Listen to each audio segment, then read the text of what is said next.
Chapter number 1 સજીવ વિશ્વ, જેમાં ટોપિક છે વર્ગીકરણ, ક્લાસિફિકેશન.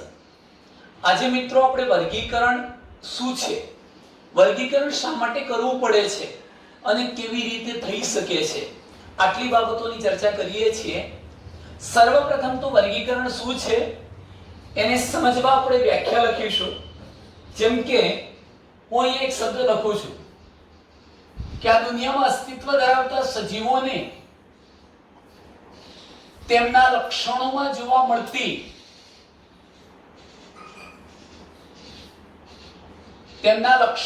જોવા મળતી સામ્યતા.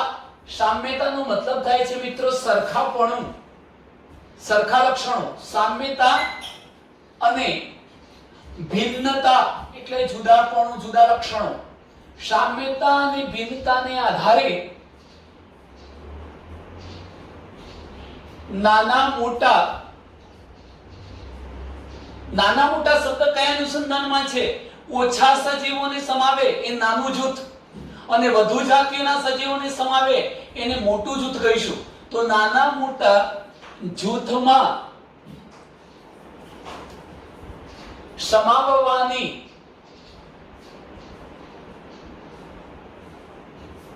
અથવા મૂકવાની વૈજ્ઞાનિક પદ્ધતિને વર્ગીકરણ કહે છે. ફરી વ્યાખ્યા જોઈશું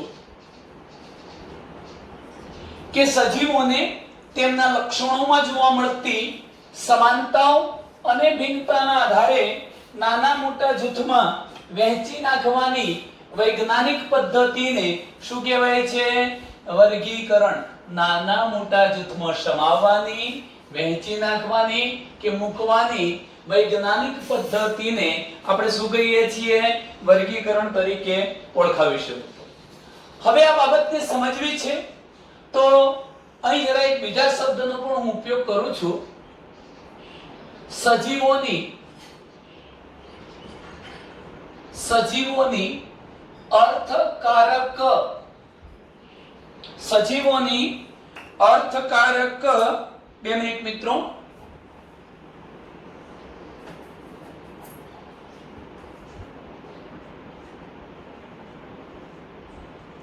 સજીવોની અર્થકારક જૂથ વહેંચણીને પણ શું કહી શકાય?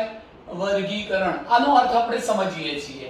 શું શબ્દ લખ્યો છે કે સજીવોની અર્થકારક જૂથ વહેંચણી કરવામાં આવે છે. અર્થકારક એનો મતલબ શું થાય છે એને સમજીએ. ચલો મિત્રો અહીં ધ્યાન રાખો. આપણે આના પછીના પાઠમાં વનસ્પતિઓનું વર્ગીકરણ ભણવાના છીએ, ત્યારે તો હું એ ચાર્ટની ચર્ચા કરીશ જ, પરંતુ આજે મારે ઉદાહરણ તરીકે ધારો કે આપણે વનસ્પતિનું વર્ગીકરણ કેવી રીતે કરીએ છીએ તો એને સૂચવતા એક ચાર્ટની રજૂઆત હું અહીંયા કરું છું.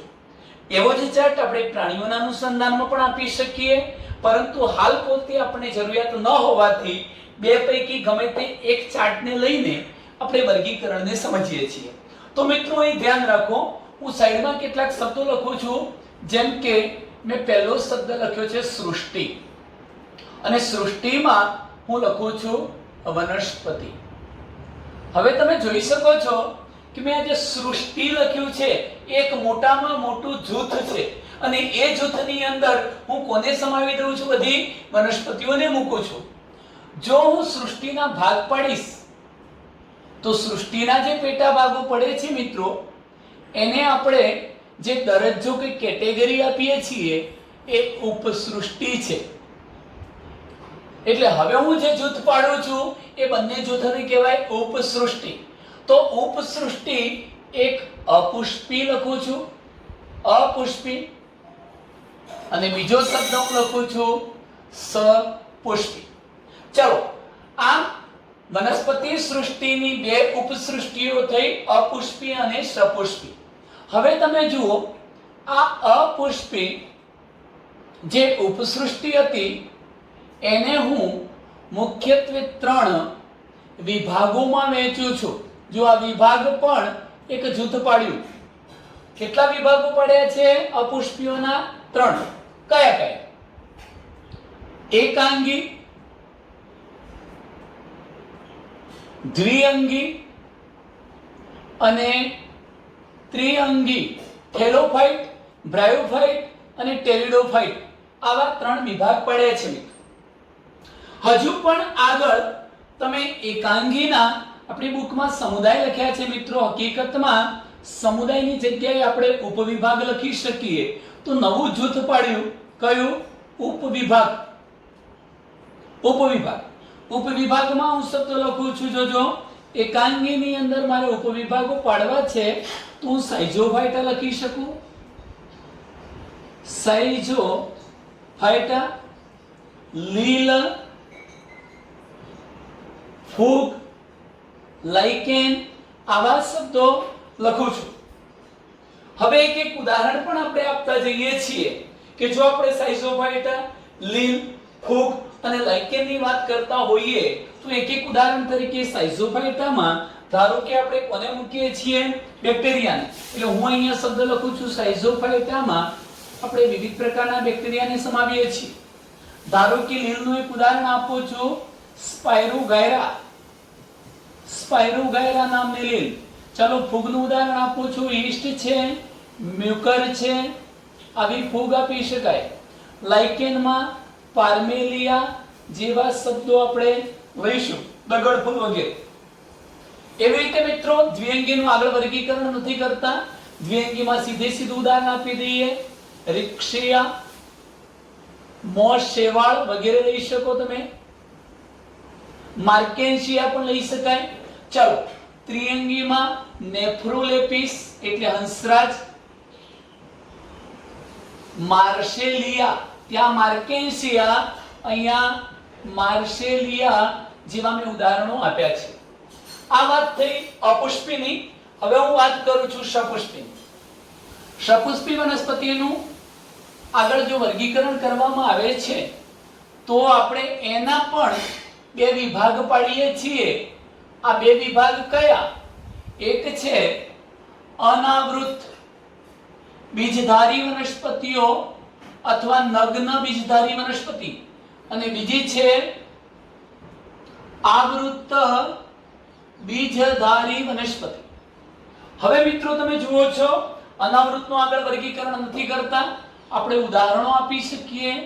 સાયકસ છે, પાઇનસ, એફ્રિડા, નીટમ, મોરપંખ, આવા અનેક ઉદાહરણો આપી શકીએ.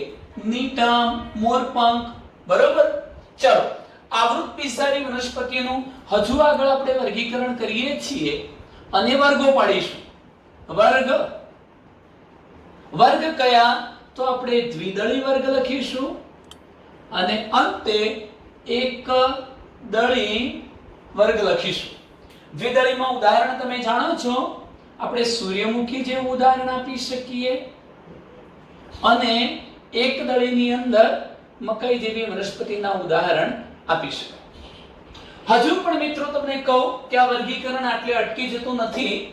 બેન્થમ અને હુકર નામના વૈજ્ઞાનિકોએ જે વર્ગીકરણ પદ્ધતિ આપી હતી એ મુજબ તમે દ્વિદળી અને એકદળીનું આગળ વર્ગીકરણ કરી શકો. શામાં કરી શકો? જેમ કે વર્ગ પડ્યા છે એના આગળ ઉપવર્ગ પડવાના.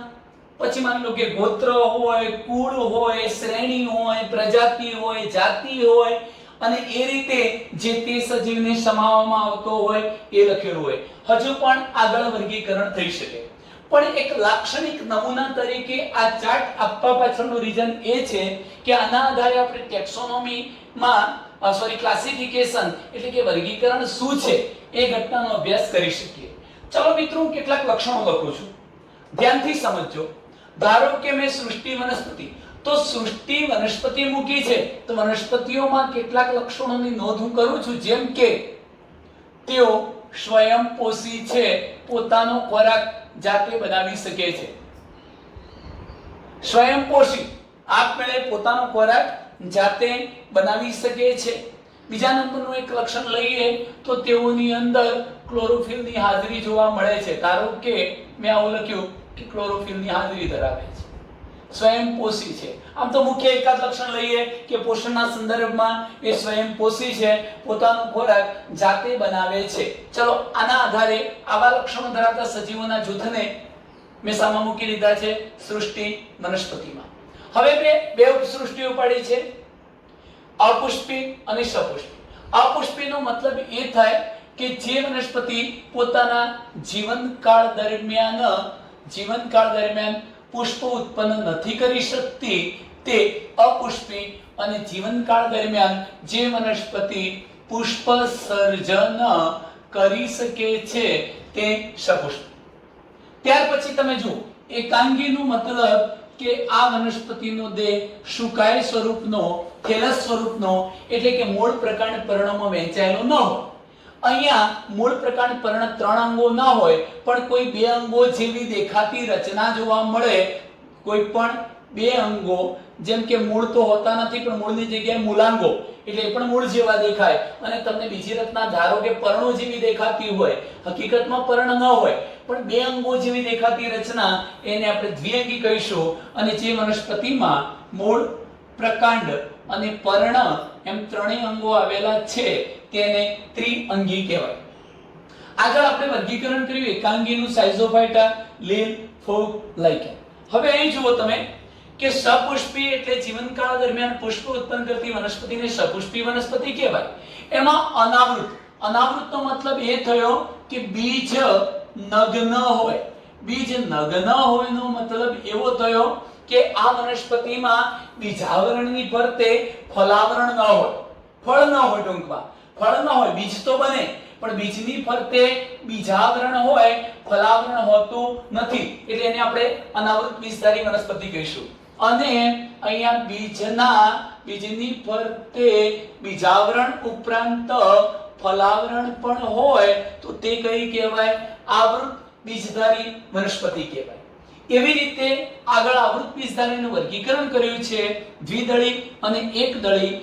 જો બીજમાં 2 બીજપત્રો હોય, કેટલા?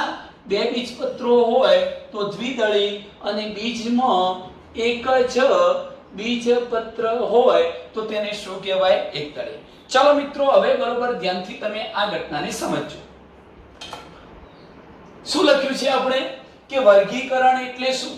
અત્યારે આ બધા સજીવો છે, આ જો બેક્ટેરિયા, સ્પાયરોગારા, ઈસ્ટ, મ્યુકર, પાર્મેલિયા, મોસ, રિક્સિયા, માર્કેન્સિયા, નેફ્રોલેપિસ, માર્સેલિયા, સાયકસ, પાઇનસ, નિટમ, સૂર્યમુખી, મકાઈ, આ બધા મેં જુદી જુદી વનસ્પતિઓના સજીવો બતાવ્યા, જુદા જુદા સજીવો બતાવ્યા છે.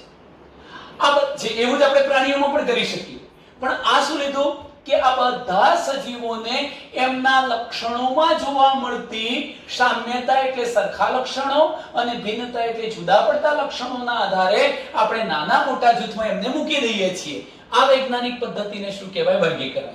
જેમ કે મિત્રો, આપણને કોઈ એમ પૂછે કે પાર્મેલિયાનું વર્ગીકરણ કરો, તો આપણે પાર્મેલિયાનું વર્ગીકરણ કેવી રીતે કરીશું? સૃષ્ટિ વનસ્પતિ, ઉપસૃષ્ટિ અપુષ્પી, વિભાગ એકાંગી, ઉપવિભાગ લાઇકેન, અને ઉદાહરણ તરીકે શું? પાર્મેલિયા. આ પાર્મેલિયાનું શું કર્યું? આપણે વર્ગીકરણ કર્યું. એ રીતે મકાઈ સૃષ્ટિ વનસ્પતિ, ઉપસૃષ્ટિ સપુષ્પી, વિભાગ આવૃત બીજધારી, વર્ગ એકદળી, ઉદાહરણ કોણ? મકાઈ. આ વર્ગીકરણ કરેલું કહેવાય. મિત્રો, આમાં ક્યાં લક્ષણોની સમાનતા અને ભિન્નતા આવે? ચલો હું તમને સમજાવી દઉં. આ બધા જ હતા. કેટલાક અપવાદોને બાદ કરતા, ફૂગ જેવા અપવાદોને બાદ કરતા મોટા ભાગના જે સજીવો અહીંયા મેં લખ્યા છે એ જાતે ખોરાક બનાવી શકે છે. તો આ બધા જ લક્ષણોની સમાનતા કઈ હતી? જાતે ખોરાક બનાવવો. એ સમાન લક્ષણો ધરાવતા આ બધા સજીવોને એક મુખ્ય દરજ્જો આપી દેવામાં આવ્યો સૃષ્ટિનો. એનો મતલબ એ થયો મુખ્ય એક મોટું જૂથ મેં પાડ્યું. કયું? સૃષ્ટિ જૂથ. પહેલું જૂથ કયું પાડ્યું છે આપણે? સૃષ્ટિ. યાદ રાખો. ત્યાર પછી તમે જુઓ કે હવે હું ભાગ પાડું છું લક્ષણોની ભિન્નતા, કે જે વનસ્પતિઓ હતી એમાંની કેટલીક જીવનકાળ દરમિયાન પુષ્પ ઉત્પન્ન નથી કરતી, એમને અપુષ્પી જૂથમાં મૂક્યું, અને જે પુષ્પ ઉત્પન્ન કરતી હતી એને બીજા એક જૂથમાં વહેંચી નાખી, સપુષ્પીના. એનો મતલબ કે અહીંયા જે વનસ્પતિઓ હતી એના લક્ષણોમાં જોવા મળતી ભિન્નતા જુદાપણાના આધારે આપણે એને અલગ અલગ જૂથમાં મૂક્યા છે. પણ તમે જુઓ, એકાંગી હોય, દ્વિઅંગી હોય કે ત્રિઅંગી, આ બધા જ પ્રકારની વનસ્પતિઓ જીવનકાળ દરમિયાન પુષ્પો ઉત્પન્ન નથી કરતી. તો આ બધાના લક્ષણો સમાન થયા. એના આધારે બધાને આપણે એક જ જૂથ સામા સમાવી દીધા, અપુષ્પીમાં સમાવ્યા. એવી રીતે અનાવૃત હોય કે આવૃત, કોઈ પણ વનસ્પતિઓ પોતાના જીવનકાળ દરમિયાન પુષ્પ ઉત્પન્ન કરે છે, માટે આ બધી વનસ્પતિનું એક જૂથ કયું મૂકી દીધું? સપુષ્પી. તો હવે મિત્રો અપુષ્પીમાં બધાને સમાવી દીધા. એનો મતલબ કે આ બધા જ સજીવોના લક્ષણોમાં શું હતી? સમાનતા હતી. જીવનકાળ દરમિયાન પુષ્પ ઉત્પન્ન કરતા હતા, એના આધારે આપણે કયા જૂથમાં મૂકી દીધા? અપુષ્પીમાં. ચલો, આ બધા જીવનકાળ દરમિયાન પુષ્પ ઉત્પન્ન નતા કરતા, માટે આ બધાને શામાં મૂકી દીધા? અપુષ્પીમાં. અને આ જીવનકાળ દરમિયાન પુષ્પ ઉત્પન્ન કરતા હતા, આ બધાનું એક સરખું લક્ષણમાં સામ્યતા હતી, પુષ્પ સર્જન કરવાની, એટલે બધાને શામાં મૂક્યા? સપુષ્પી. ફરી જુઓ તમે, સપુષ્પી વનસ્પતિઓને પાછા બે ભાગમાં વહેંચી નાખ્યા, અનાવૃત અને આવૃત. જેના બીજ નગ્ન હતા એ અનાવૃત, અને બીજની ફરતે ફલાવરણ હતું એ આવૃત વિસ્તાર. તો લક્ષણોમાં જોવા મળતી આ ભિન્નતા જુદાપણાના આધારે બે અલગ અલગ જૂથમાં મૂક્યા. પણ સાયકસ, સ્પાઇનસ, સ્ટિટમ આ બધી જ વનસ્પતિઓમાં બીજ નગ્ન હતા, એટલે આ બધામાં લક્ષણ સરખું હતું, એટલે એના આધારે એને એક જ જૂથમાં મૂક્યા. પરંતુ સૂર્યમુખી કેવી હતી? બીજની ફરતે ફલાવરણ ધરાવતી હતી, અને નિટમ ફલાવરણ નથી ધરાવતી, એટલે આ બંનેને અલગ અલગ જૂથમાં મૂકવામાં આવ્યા. આ રીતે મિત્રો એવું કહી શકાય કે સજીવોને એમના લક્ષણોમાં જોવા મળતી સમાનતાઓ અને ભિન્નતાના આધારે નાના મોટા જૂથોમાં વહેંચી નાખવાની વૈજ્ઞાનિક પદ્ધતિને શું કરેલું કહેવાય? વર્ગીકરણ. આપણે અહીંયા વનસ્પતિઓનું આ રીતે વર્ગીકરણ કર્યું છે. એક બાબત યાદ રાખવાની કે જો આપણે સજીવોનું વર્ગીકરણ કરવું હોય તો સજીવોનું વર્ગીકરણ કરવા માટે દરેક સજીવના વ્યક્તિગત લક્ષણોનું આપણને જ્ઞાન હોવું જોઈએ.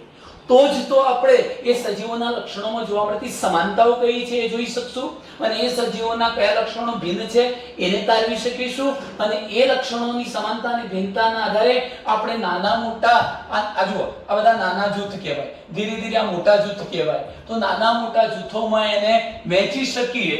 આવી પદ્ધતિને શું કહેવાય? વર્ગીકરણ. ચાલો, સજીવોની અર્થકારક જૂથ વહેંચણીને વર્ગીકરણ કહેવાય. અહીંયા મેં એક જૂથ પાડ્યું, આવૃત બિસ્તરી. એનો એક ચોક્કસ અર્થ સરે છે કે જે વનસ્પતિના બીજની ફરતે ફલાવરણ છે એ આવૃત બિસ્તરી. અર્થ નીકળે છે, અર્થ નીકળતો હોય એવા જૂથમાં સજીવોને વહેંચવાની પદ્ધતિને શું કહેવાય? વર્ગીકરણ. તો સજીવોની અર્થકારક જૂથ વહેંચણીને આપણે શું નામ આપી શકીએ મિત્રો? વર્ગીકરણ કહીશું. વર્ગીકરણ એક એવી કાર્ય પદ્ધતિ છે કે જેમાં કોઈ પણ સજીવને વર્ગીકરણ કરવાની સગવડ ભરેલી કક્ષાઓની વ્યવસ્થા હોય છે. જો અહીં શબ્દ લખું છું કે વર્ગીકરણ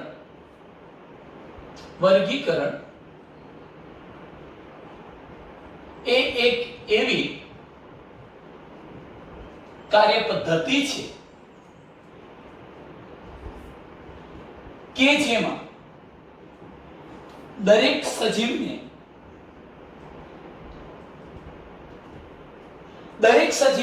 આપણે જૂથ વહેંચણી કરી શકીએ. એને શું કરી શકીએ? કોઈ પણ સજીવને વર્ગીકરણ કરી શકીએ. એટલે દરેક સજીવને વર્ગીકરણ કરવા માટેની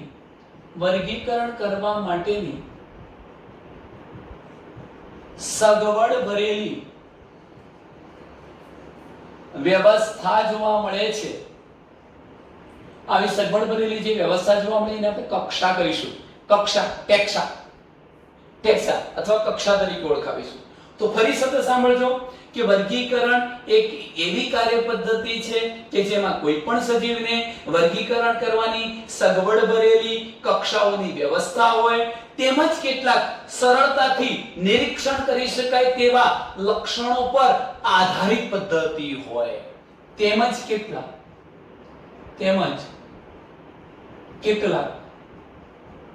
સરળતાથી નિરીક્ષણ કરી શકાય તેવા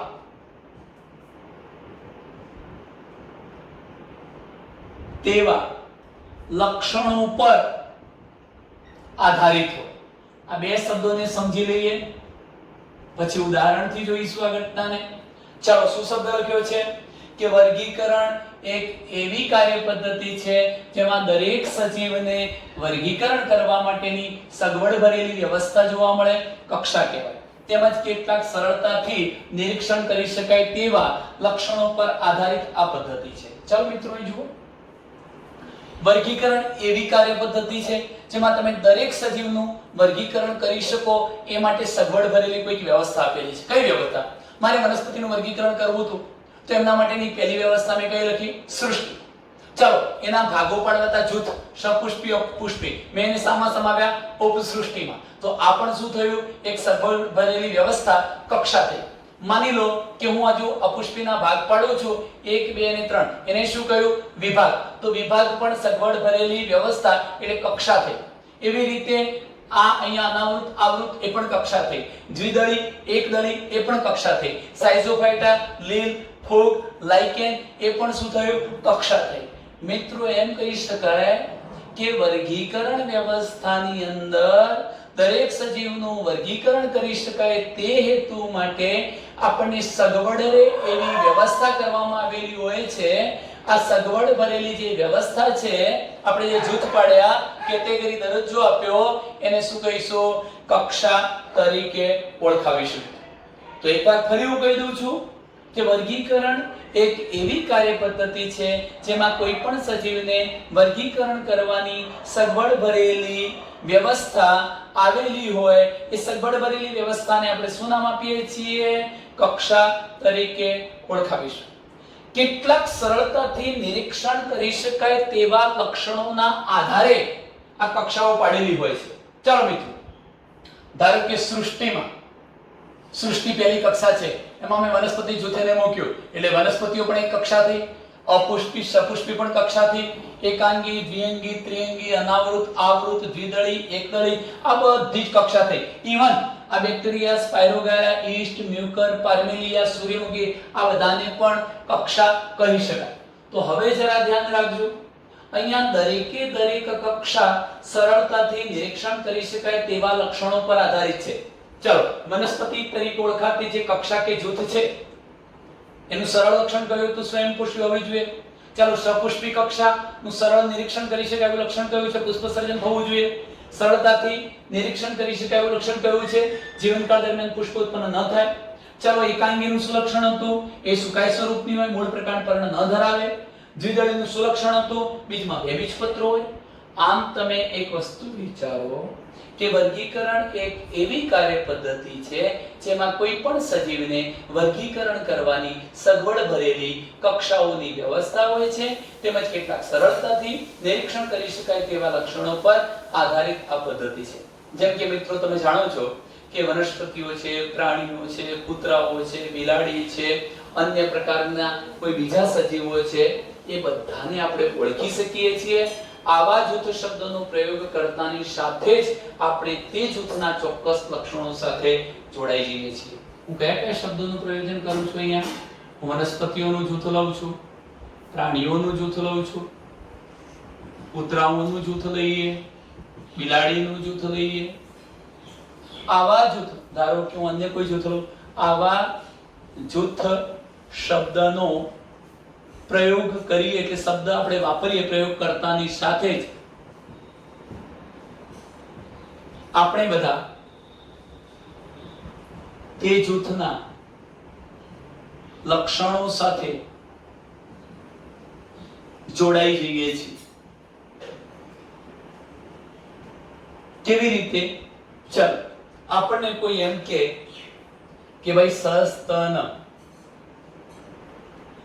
તમને અત્યારે કોઈ એમ કે આ પ્રાણી સસ્તન જૂથમાં આવે તો તમે તરત જ વિચાર કરવા માંડશો કે આ જૂથની અંદર મૂકવામાં આવેલા જે સજીવો હશે એના આ જે બાહ્ય કર્ણપલ્લવ છે એના પર વાળ ઉગેલા હશે અને શરીર સપાટી પર પણ વાળની રૂવાટી હશે અને તેઓને સ્તન ગ્રંથિઓની હાજરી હશે જેના દ્વારા એની સંતતિઓને સ્તનપાન કરાવી શકે, ફીડબેક આપી શકે.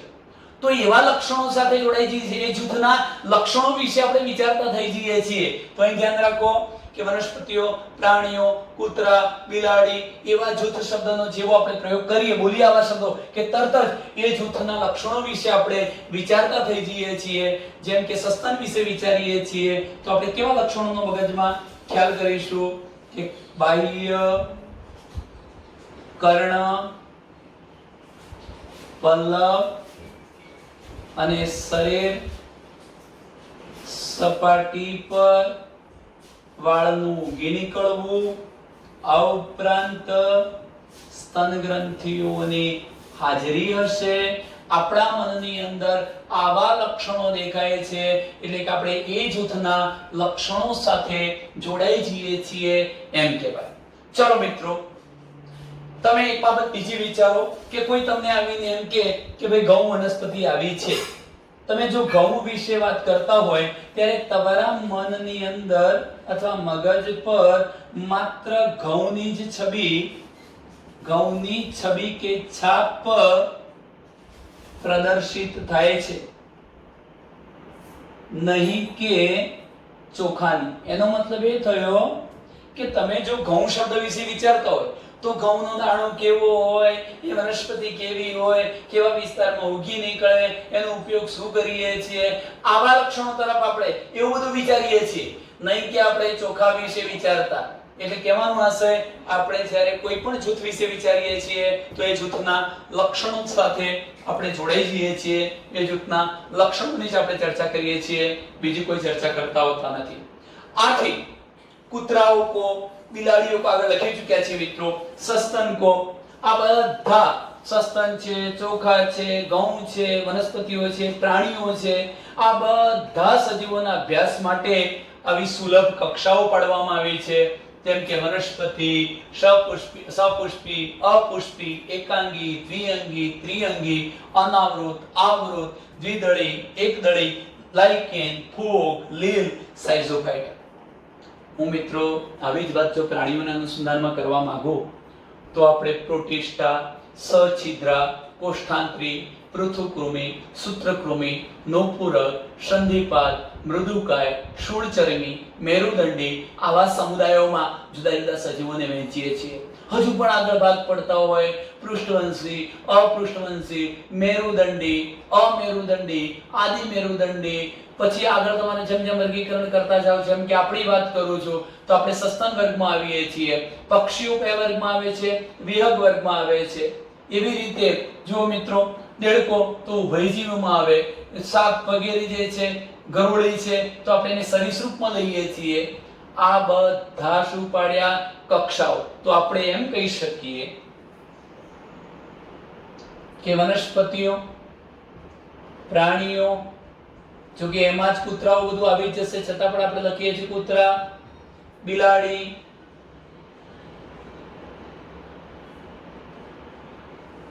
વનસ્પતિઓ છે મિત્રો લખ્યું છે, જો વનસ્પતિ છે, પ્રાણીઓ છે, કૂતરા છે. તમે હવે પ્રાણીઓમાં પાછું સસ્તન પણ લખી શકો. આ બધાનું સરળતાથી વર્ગીકરણ થઈ શકે તે હેતુ માટે જુદી જુદી કક્ષાઓ આપવામાં આવેલી છે. ફરી શબ્દ કહી દઉં છું, કૂતરા હોય, સ્તનધારી હોય, બરોબર, પછી અન્ય કોઈ પ્રાણીઓ હોય, એ બધાને આપણે સારી રીતે વર્ગીકરણ કરવા માટે અથવા એના અભ્યાસની સુલભતા માટે આપણે સુલભ કક્ષાઓ પાડેલી છે. આ બધી કક્ષાઓ પાડેલી છે. તો કક્ષાઓ કોના માટે છે? વનસ્પતિ, પ્રાણીઓ, કૂતરા, બિલાડી, અન્ય દુનિયાના કોઈ પણ જે સજીવો હોય, આ બધા સજીવોનો સુલભ અભ્યાસ કરવો છે, સરળતાથી અભ્યાસ કરવો છે. તો સરળતાથી અભ્યાસ કરવા માટે આ સુલભ કક્ષાઓ પાડવામાં આવી છે.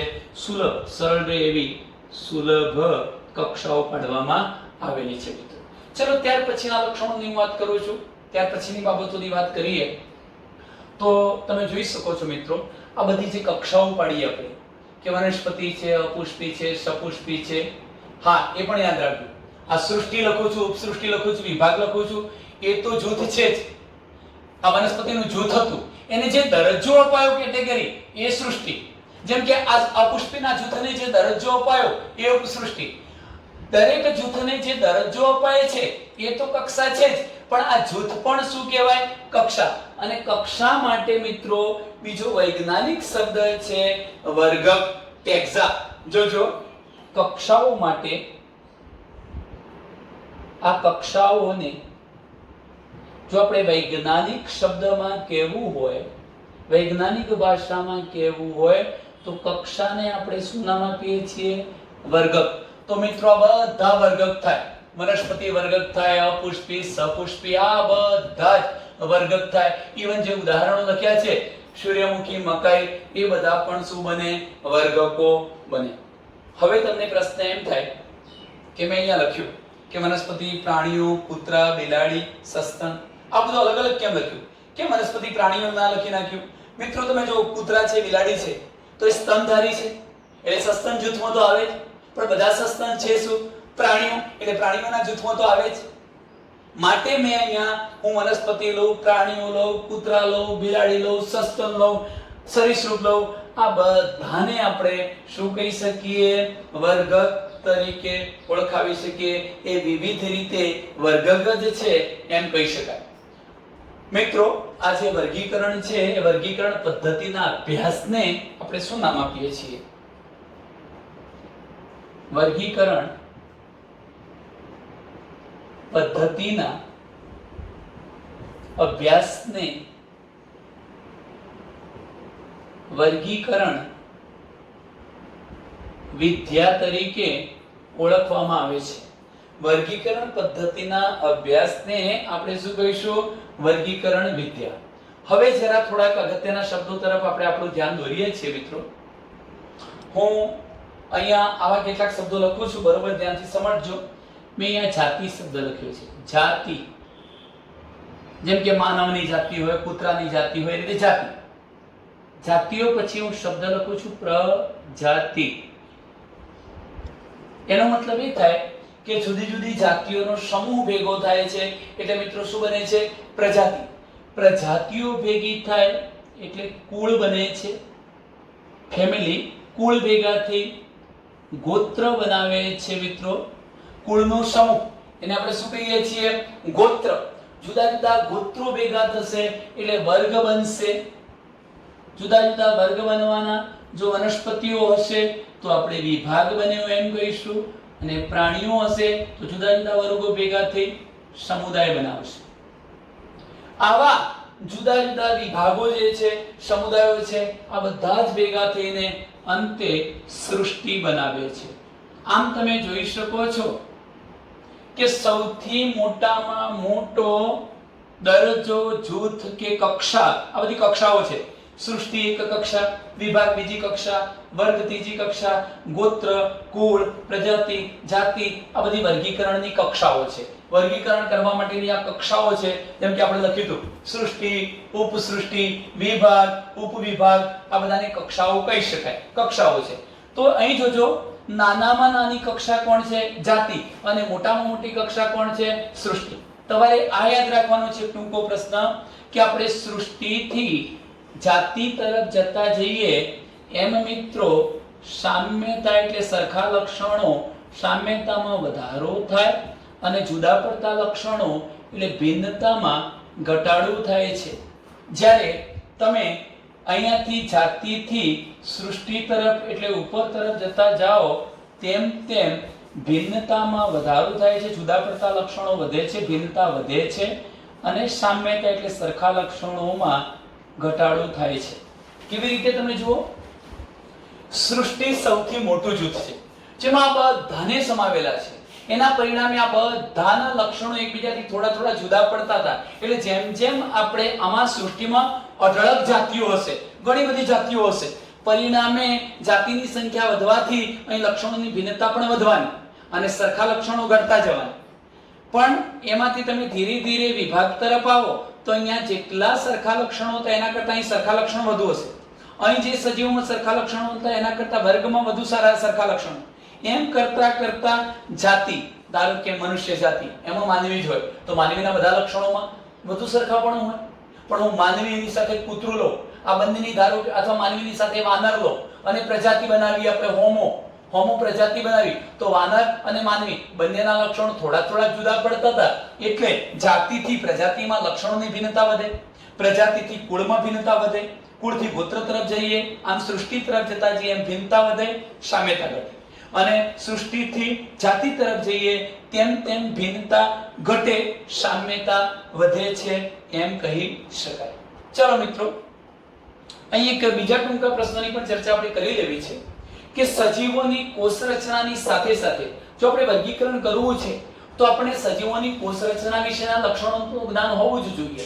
એટલે કોષ રચનાની સાથે સાથે એના બાહ્ય અને આંતરિક રચના, બાહ્ય રચના, સજીવની બાહ્ય રચના કેવી છે, એની આંતરિક રચના કેવી છે, એના વિકાસની પ્રક્રિયા કેવી છે, એની પરિસ્થિતિકીય જાણકારી એટલે કેવા વસવાટમાં એ રહે છે, આ બધી જ માહિતી તમારે વર્ગીકરણ વિદ્યામાં જરૂરી બને છે.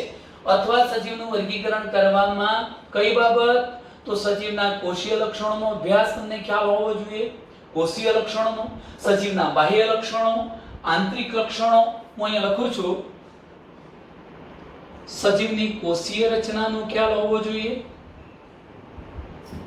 જેમ કે આદિકોષ કેન્દ્રીય છે, સુકોષ કેન્દ્રીય છે, કેવો છે કોષીય રચના.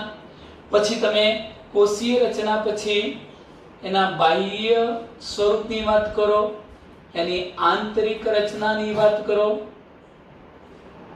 કોષીય રચના, બાહ્ય રચના, આંતરિક રચના, વિકાસ પ્રક્રિયા એટલે સજીવ કેવી રીતે વિકાસ વૃદ્ધિ કરે છે, એની વિકાસ પ્રક્રિયા, એ કઈ પરિસ્થિતિકીય પરિબળ હેઠળ જીવે છે, એ પરિસ્થિતિકીય, આ બધો જ અભ્યાસ વર્ગીકરણના અભ્યાસ માટે જરૂરી હોય છે. આમ મિત્રો તમે જો એક બીજો ટૂંકો પ્રશ્ન પણ એવો પૂછાતો હોય છે કે વર્ગીકરણ વિદ્યાનો અભ્યાસ કરવો હોય તો એના માટે મૂળભૂત પ્રક્રિયાઓ કઈ. આ એક ટૂંકો પ્રશ્ન કે વર્ગીકરણના અભ્યાસ માટે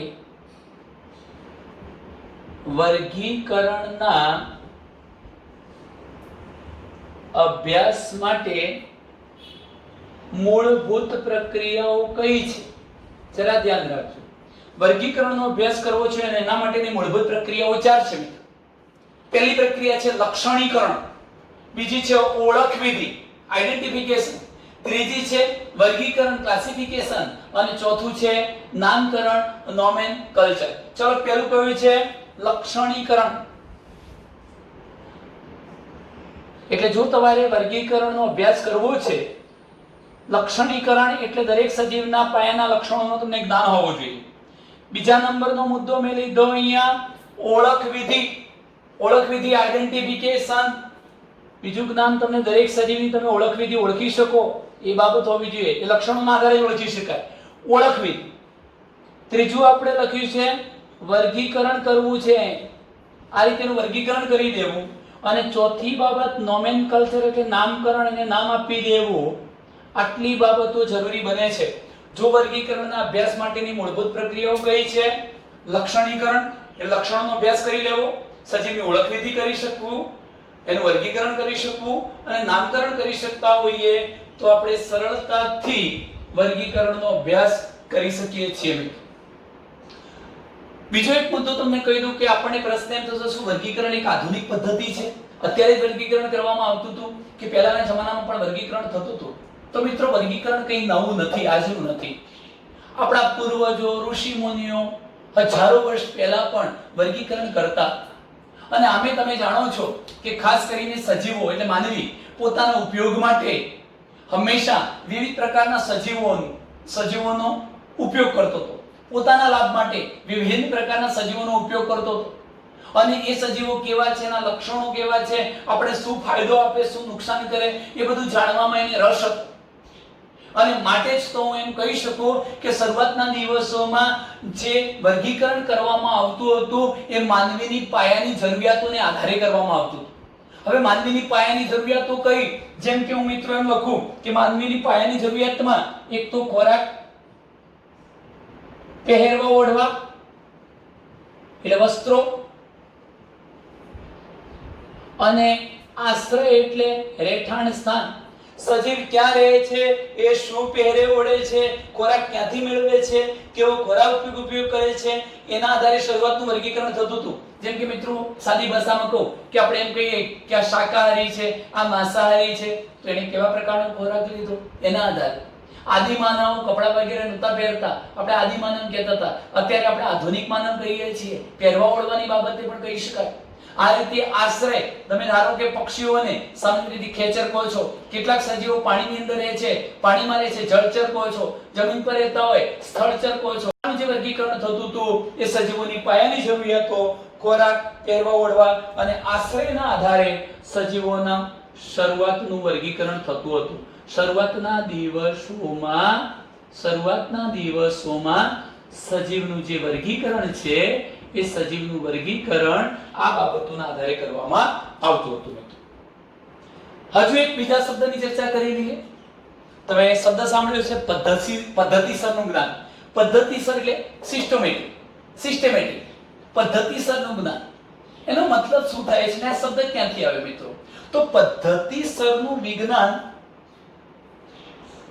હું અહીંયા લખું છું શૈલીમાં મિત્રો. ચલો શબ્દ લખું છું પદ્ધતિસરનું વિજ્ઞાન, જેને આપણે સિસ્ટેમેટિક કહીશું. આ સિસ્ટેમેટિક શબ્દ સિસ્ટેમા શબ્દમાંથી ઉતરી આવ્યો છે. લેટિન શબ્દ છે સિસ્ટેમેટિક શબ્દ એ લેટિન શબ્દ છે, સિસ્ટેમા પરથી ઉતરી આવેલો છે અને જેનો અર્થ એવો થાય છે સજીવોની પદ્ધતિસરની ગોઠવણી. અહીં આપણે ગોઠવણી તો કરી, આડેધડ નથી કરી, ચોક્કસ લક્ષણોના આધારે કરી છે. એટલે સજીવોની પદ્ધતિસરની ગોઠવણી એટલે જ શું? પદ્ધતિસરનું વિજ્ઞાન અથવા એને સિસ્ટેમેટિક શબ્દથી આપણે ઓળખાવીએ છીએ. આ શબ્દ કોણે રજૂ કર્યો તો? લિનિયસે. અને એણે પ્રકાશિત કરેલું જે પુસ્તક હતું એના શીર્ષકનું એણે હેડિંગ પણ આપ્યું હતું. કયું હેડિંગ આપ્યું હતું? Sistema nature. કોણે? લિનિયસે. એણે રજૂ કરેલા પુસ્તકનું હેડિંગ આપ્યું હતું